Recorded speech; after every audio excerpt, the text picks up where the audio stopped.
अचानक थांबला काहीच नाही म्हणून ते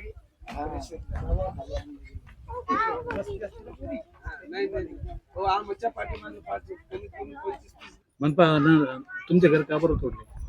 अतिक्रमण आहे म्हणे. आमच्या तर रजिस्टर आहे, सगळं काही आहे, टॅक्स भरतो आम्ही, आमचे लाईट बिल आहे, सगळं काही आहे. कधीपासून राहता तुम्ही इथं? आम्हाला आता 25 वर्ष होतात. महानगरपालिकेने घर तोडायच्या आधी तुम्हाला नोटीस दिली होती? दिली होती, एप्रिल मध्ये दिली, शुक्रवारच्या दिवशी की 3 दिवसाच्या आत कागदपत्र दाखल करा म्हणून सनी. मग आम्ही सोमवारी नेऊन कागदपत्र दाखल केले. त्यानंतर मग परत 1-2 दिवसांनी परत नोटीस आली की 24 घंट्यामध्ये कारवाई करा, आणि कारवाई करा म्हणून सनी नोटीस आली तर कसली कारवाई करायची, म्हणून आम्ही आमच्या विचारातच पडलो. नंतर काय झालं की त्या दुसऱ्या दिवशी पेपरला आलं की डीपी रस्त्यावरले अतिक्रमण हटवण्यात येणार नाही म्हणून सनी. मग आम्ही खुश झालो बाबा की आता काही हटणार नाही. नंतर काय झालं की एक अर्ध्या तासानं तर पुरा कॉर्पोरेशनची पुरी गँग आली आणि घर पाडायला सुरुवात केली. तुम्हाला कुठलंच इंटिमेशन दिले डायरेक्ट त्यांनी? नाही, घरच पाडे. जागा वगैरे काय, घर वगैरे देणं काही नाही, फक्त दो बाबा माडाचे दो, आमक दो, काहीतरी तुम्हाला मोबदला दो, नुसतं आश्वासन आहे. मनपाची भेट घेतली का तुम्ही? हो, सगळ्यांना उडीचे कामं केली. त्यांनी काय आश्वासन दिलं? काय नाही, बस हेच म्हणले की आम्ही बघूत काय करायचं. यापुढील तुमची आमचं चालू आहे आता कारवाई. आम्ही कोर्टात केस टाकली, बघू आता काय होतं काय नाही. तर तुम्ही ज्यांच्याकडनं हे प्लॉट विकत घेतलाय आता त्याच्यावर कारवाई करू आम्ही. आता हे करणार आहे आम्ही, त्यांच्यावर केस करणार. कोण आहे मालक तुम्हाला विकत देणार? काय वर्मा, सावरकर. कधी घेतलेलं आहे प्लॉट? हे म्हणजे 97 ला घेतलेलं आहे. आणि डीपी रोड कधी हे सांगितलं? 2001 ला. म्हणजे प्लॉट घेण्याच्या आधी रोड नव्हता? नव्हता. आमच्या मॅप मध्ये फक्त 20 फुटाचा रोड आहे. या 20 फुटाचाच रस्ता आहे. तुमच्याकडे हो, नकाशा आहे आमच्याकडं. रजिस्ट्रीवर पण तेवढाच रस्ता आहे. 20 फुटाचा आहे. हा, 20 फुटाचा आहे फक्त. अजून इथं कुठं आणि अन्य ठिकाणी तोडाफोड झालेली आहे का? नाही. 5 टाकीची आहे ना, त्याच्या पलीकडून पहिले तोडफोड झालेली आहे. कधी? कधी? त्याला जवळपास 8 महिने होऊन गेले कदाचित. 8 महिन्याचा गॅप पडला. हालांकि डीपी रस्त्याला ठीक आहे, यू टाईप रस्ता आहे हा, तर तिकडून पाण्याच्या टाकीच्या साईडने 2 वर्ष अगोदर मार्किंग करून गेले. काय रोड कम्प्लीट झाला नाही तिकडं? नाही, तिकडं नाही झालं. तोडातडी करून फक्त गेले. हे आमचे 5-6 घरच ते दिसत होते कॉर्पोरेशनला जास्त करून. आता तिकडे कसं सर, तिकडे पैशावाले लोक, इकडे श्रीमंत लोक असल्यामुळं तिथं आपल्याकडे तिकडे किती नुकसान झालं असेल साधारणतः इथलं? खूप झालं. आता त्या आईचंच नुकसान नाही बी म्हणलं तर 10-15 लाखाचं तर नुसतं तिचं RCCच घर गेलेलं आहे. यांचं बी नाही बी म्हणलं तर 7-7, 8-8 लाखाचं काही म्हणत नाही, पण तेवढं केलेलं आहे. आता माझं आम्हाला काय नाही, आम्हाला आमचा मोबदला देण्यात यावा, जागा देण्यात यावा कुठंतरी, आमची हीच इच्छा आहे. हा, कुठंतरी काहीतरी काय असेल ते देण्यात यावा बस. प्लॉट विक्रेता मालकांनी तुमच्याकडनं फसवणूक झाली? हा, फसवणूकच म्हणायला हरकत नाही आहे. पोलीस स्टेशन मध्ये गुन्हा दाखल नाही केला. करणार का आपण? आता याच्या पुढे बघू आता काय. तर आम्ही चालले आमचे प्रयत्न की आम्हाला कधी नाहीच मिळालं तर आम्ही पोलीस स्टेशनला कंप्लेंट करणार, आणि ज्याच्याकडून घेतली त्याच्यावरती आम्ही केस करणार. काय नाव आपलं? दाभाडे, सोमीनाथ हिरामन दाभाडे. माझं नाव पूनम दत्तात्रय पवार. आम्ही इथं पेठेनगर इथं राहतो.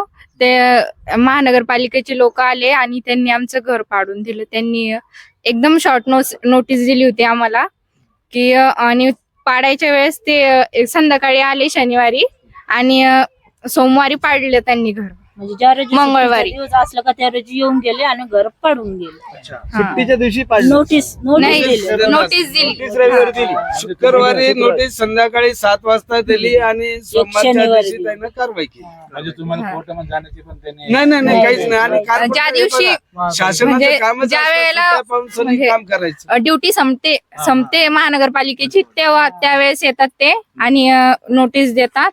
म्हणतात उद्या येणार आहे, तुम्ही पसारा तुमचा बाजूला घ्या, उद्या येतील ते आणि पाडून जातील. असं म्हण आता हे सगळं पाडलं जेसीबीने पाडले की जेसीबीने पाडलं. हा घरातलं सामान काढू दिले की नाही? एक जेसीबी आलं होतं. सामान्य कोणाला जेवण नाही करून दिले की काहीच नाही. आम्ही JCB त्या नुकसान दिवशी केलेलं आहे त्यांना, घरगुती नुकसान खूप केलेलं आहे. नाही महानगरपालिकेची जेसीबी होती त्यांनी पाडून दिले घर. आता तुमचं महापालिकेला काय म्हणणं आहे? आम्हाला काय नाही, आम्हाला मोबदला भेटावा. आमचं घर आणि तोडलं रोडच्या त्यांनी. बाबतीत आम्हाला काहीच हरकत नाहीये. रोड किंवा 50चं काही 100चं करा, आम्हाला त्याच्याशी काही घेणं नाही. आमचं नुकसान झालेलं आहे त्याचा आम्हाला मोबदला देण्यात मोबदला भेटावा. आमच्या घराला त्यावर आम्ही म्हणजे कसे तरी दिवस काढतोय, पण पाण्या पावसाचे दिवस आहे त्याच्यामुळे खरं तर जास्त कारवाई दिवस आम्हाला काढता काढता येणार नव्हती नाही. पाहिजे होती. हे 4 महिने आणि किराया भरावा घराचा एवढे पण आमची ऐपत नाहीये. त्यामुळे आता तुम्ही राहता कुठे सध्या? इथंच राहतोय हे बाहेर राहतंय. ओपन. हा उघड्यावरचं. उघड्यावरच राहतो. चला इथं TV वर. सध्या म्हणजे तुम्ही असं राहताय सध्या. हो असं राहतोय सर. एकदम दैनीची परिस्थिती सर. पाऊस आल्यावर तर खूप दैन होती सर. आमची ओके. झोपायची 7, 8, 10 माणसं आहेत सर आमच्या घरामध्ये, तर बर. झोपायला जागा पण राहत नाही. इथे हे पहिले तुम्ही बांधलं होतं का शेड नाही, टाकलं होतं? हा, बांधलेलं होतं, बांधलेलं पाडलं. होतं, बांधून तुमचं पाडलं.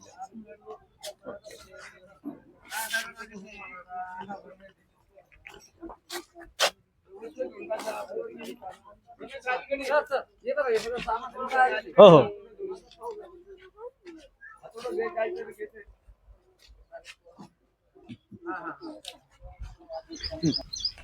सर काय सांगाल या कारवाई संदर्भामध्ये आपण?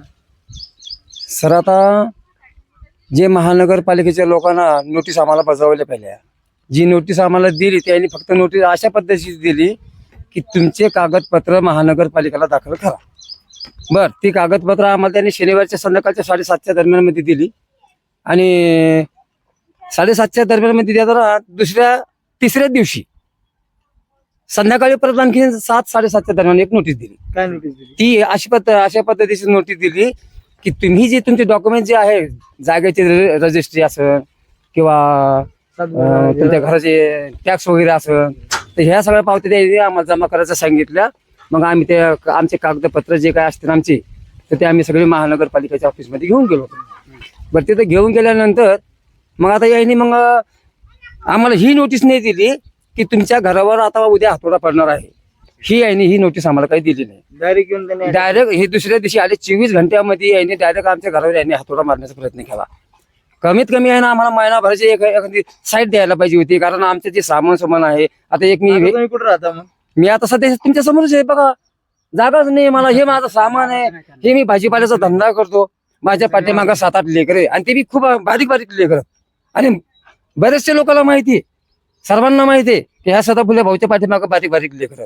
आता मी भाजीपाला विकू तर हे सामानचे माझं हे पडले. आता हे सामान बघा तुम्ही, आता स्वतः बघा तुमच्या नजरेनं, तुम्हाला काय दिसते ते बघा. आता हे सामान उघड्यावरती पडले, मला ठेवण्याची जागा नाही. हे माझे जे कोणते एक जे काय प्लॉट होता, तो हा प्लॉट एकदम नाही याने पुरा नाही नष्ट करून टाकला. आता मला इथं जागा सुद्धा राहायला नाही. आता मी आता ह्या मातीमध्ये राहू का ह्या विटाच्या तुकड्यावर राहू का कुठे राहू, तुम्ही मला आता याचं तुम्हीच मला सांगा. आता ह्या रस्त्यावरती जर राहावा तर ह्या लोकांच्या गाड्या घोड्या येतात, हे म्हणते तुम्ही इथं का झोपायचा प्रयत्न करता, आम्ही जावा कुंकून. आता रस्त्याचं काम सुरू होणार आहे, मग तुमचं कसं होईल? मग आता रस्त्याचं काम होईना, आता नगरपालिकाचं काम आहे, आता आयुक्त साहेबांचं काम आहे. आयुक्त साहेबाला काही बोलले काय या संदर्भात? भेटले भेटलो, का? सरांना भेटलो आम्ही, जी श्रीकांत साहेबांना बी भेटलो. आम्ही ते ऑफिसमध्ये गेलो, संजय शिरसाट साहेब बी होते, श्रीकांत साहेब बी होते. आमचे जेवढे काही आमचे 10-15 माणसं असतील, आम्ही ऑफिसला गेलो. काय त्यांचं काय बोलणं झालं? मग सरांना बोललो तर सर काय म्हणले, हे जे तुमचा पट्टा आहे आता हा तुमचा ग्रीन झोन मध्ये तोडायचं जर असतं मला तर मी 2002 मध्ये तोडलं असतं किंवा 2005 मध्ये बी तोडलं असतं. पण आमच्या काही आड्या अडचणी असल्यामुळे हे याला आम्ही वेटिंगवर ठेवलं होतं. बरं, वेटिंगवर ठेवलं तर मग आता त्यांनी जो आता आमच्यावर जो हमला केला तर हे फक्त हे रोडा करता केला. मग आता माझं काय म्हणणं आहे, तुम्ही जे आमचे घर पाडतात ना, हा जो पुरा ग्रीन झोन मध्ये पट्टा आहे तुम्ही संपूर्ण घ्या ना सर. आमच्या जे गरीब जे लोक तर आमच्याच घरावर तुम्ही डायरेक्ट हमला का केला? आता हा 2 एकर मधला जो पट्टा आहे याच्यामध्ये जवळपास कमीत कमी 250-300 घर असतील. हो, आता नगरपालिका काय म्हणती, तुमच्यापाशी तुम्ही परवाना नाही काढला महानगरपालिकाचा, परवाना नसल्यामुळे तुमच्या घरावर आम्ही हातोडा मारला. मी तुम्हाला अजून एक सांगतो की हे एवढ्या ज्या विधामध्ये जेवढे काही घरं असते आरशेशी किंवा साधारण असते एकाच्या बी घराला परवाना भेटलेला नाही. मग आता आम्हाला म्हणते तुमच्यापाशी परवाना नसल्यामुळे तुम्हाला आम्ही याला काय म्हणतात ती रोडला काय म्हणतात त्याला डीपी रोड आहे ना स्टे तुम्हाला देऊ शकत नाही कारण तुम्ही बिना परवानाचे तुम्ही घरं बांधले. आता तुम्ही सांगा सर यांचं आता या धनेदर यायचं होतं आरशेशी ठीक आहे या गोष्टीला मी मान्य करतो यांना परवाना घ्यायला पाहिजे होता पण माझी परिस्थिती इतकी नाजूक आहे माझं घर सुद्धा मातीचं आहे त्याच्यावर पत्र जे असते 4-5 त्या पत्राला बी चार जागेवर छिद्र आहे. आणि मी अशा घराला कुठून परवाना घेऊ आणि माझ्या घराला कोणी परवाना देते का महानगरपालिका नाही देत. मग मी कोणाशी भांडण करू. तर माझी एवढीच विनंती आहे सर तुम्ही जे तोडले घर आमचे तोडा हरकत नाही तुमच्या रोडला आम्ही आडवा येत नाही काही नाही तुम्ही बिंदास करा पण माझी एवढीच विनंती आहे की आमचे जे घरे जे तोडले तर आम्हाला फक्त ह्या जागेचा मोबदला आम्हाला द्या.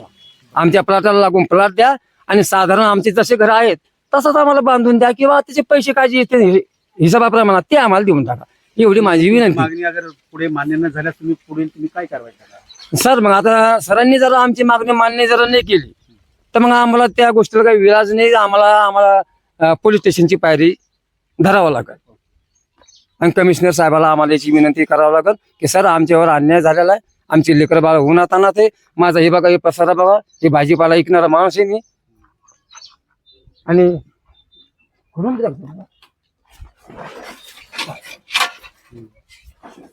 हा सामान हे पसारा मी आता ठेवू कुठे सर तुम्ही सांगा आता हे लेकरं बाळा घेऊन जाऊ कुठं हे सामान लावू कुठं एक तर जागा